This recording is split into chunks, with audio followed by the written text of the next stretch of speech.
Most people have the same relationship with money that they have with a gym membership they never use. Guilt, avoidance, and a vague promise that things will be different eventually. Here's the actual math. The average person will earn roughly $2 million over their working life. If you're 25, you've likely already earned and spent close to $150,000 of it, and you probably couldn't tell me where half of it went. That's not a lack of income. That's a lack of a system. So spare me a few minutes, and I'll force you to actually look at this. Quick disclaimer, I'm not here to hype you up. Motivation fades by Tuesday. I'm here to hand you the mechanism, not the pep talk, and I'm not going to pretend this is some big personal failure on your part either. The systems you grew up with never actually taught you this. Nobody sat you down and explained compound interest before they handed you a credit card. So, this isn't a lecture. It's a wake-up call.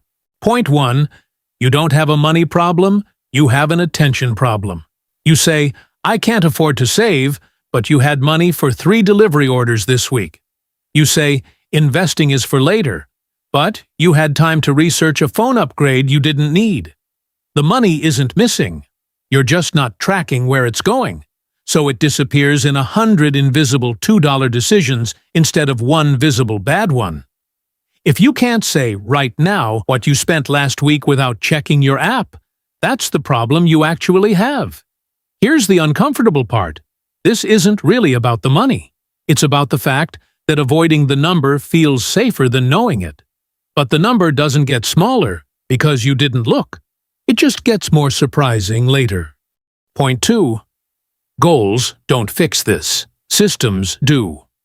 I want to save more is cute. It's also useless without a mechanism. Automate a transfer the day you get paid, before you see the number in your checking account. Willpower is unreliable. It's strongest on Monday morning and completely gone by Friday night. A standing order doesn't care what mood you're in.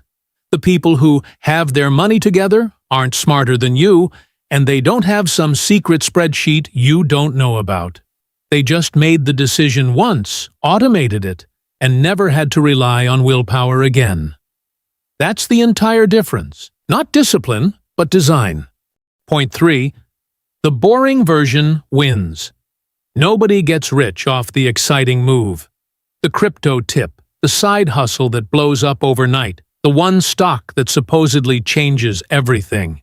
It's the unglamorous stuff, the automatic transfer, the meal you cooked instead of ordered, the subscription you actually canceled instead of meaning to for 8 months. It's not supposed to feel good. It's supposed to feel necessary. And here's the part that trips people up. Because it's boring, it's easy to convince yourself it's not working. It is. You just can't see compound growth in real time. You only see it in hindsight, which is exactly why most people quit right before it would have started paying off. Here's the actual gap between you and the version of yourself with their finances together. They didn't get a bigger paycheck. They didn't get lucky. They stopped waiting for the right time to build a system and built a boring one anyway, on an ordinary Tuesday, for no exciting reason at all. So, are you going to track 1 week of spending starting today, set up one automatic transfer this week? Or are we having this exact same conversation again next year?